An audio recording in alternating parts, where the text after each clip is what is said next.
Hello, and welcome back to our series on the overlooked and hidden details and stories in the Elder Scrolls V Skyrim. Today, we visit the last of the 9 holds, Winterhold. Not that the series ends here, we still have other places to explore. But regardless, today, we are heading to what used to be the capital of Skyrim. Its major city, now a crumbling ruin surrounding the mysteriously untouched Mages College. Surely there will be secrets to uncover here. Remember to like and subscribe if you haven't already, and let's get started. We begin our journey, rather unsurprisingly for Winterhold, in the snow-covered mountains. Here we can stumble across an odd sight. A skeleton, a dwarven chest, and the skeleton of a deer. The chest is easy enough to explain. Clearly, it was from one of the nearby Dwemer ruins. Perhaps this skeleton belongs to a scholar or archaeologist, or even a raider of some kind. The deer, on the other hand, is very odd. Sure, these two could be here by coincidence, but obviously these assets were placed here very intentionally. Perhaps the deer was the cause of this poor soul's death. Perhaps it was a pet or charmed ally and they were killed by a predator.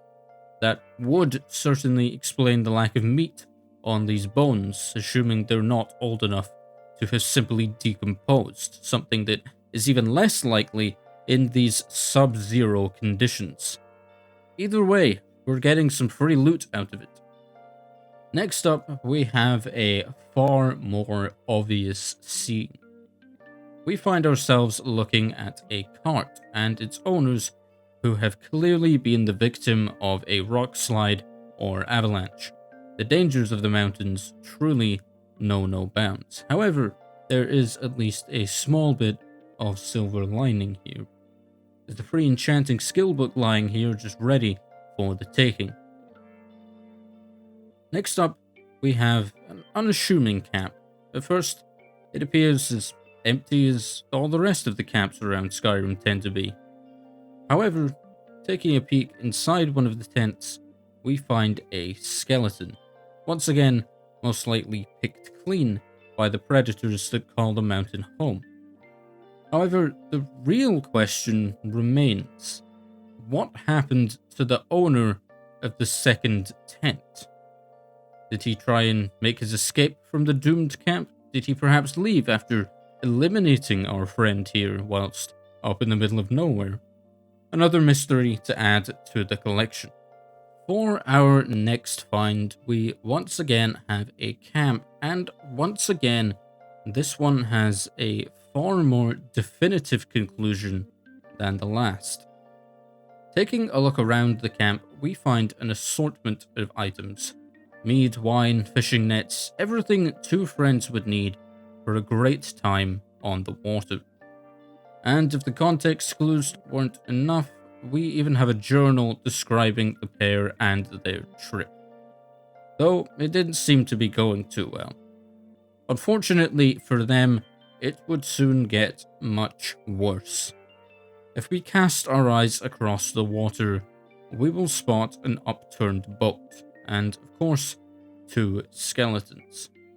Taking a dive beneath the waves, we can see tankards littering the seafloor. Clearly, these two decided they couldn't wait until after the day's fishing for a drink, and it has cost them. Not the first time I've had to remind you all not to drink and sail in this series. And finally, we have a classic. I'm sure many of you know about this one, but I just had to include it. And there were many like that, such as the frozen mammoth or the island full of animals, but this one is special. We find here, in the bones of this mammoth, 2 spears. If you're confused as to why that's a big deal, spears hadn't been in the Elder Scrolls since Morrowind. The inclusion here is very interesting. The only other example I can think of are the Reichling spears, but those are just arrows to us. These are proper, full-sized spears. Whose they were are a mystery, and why they are here is a bigger one. Perhaps spears were once considered for Skyrim. But either way, these are all we have. And that is once again it. 5 more stories and details you might just have missed in Skyrim.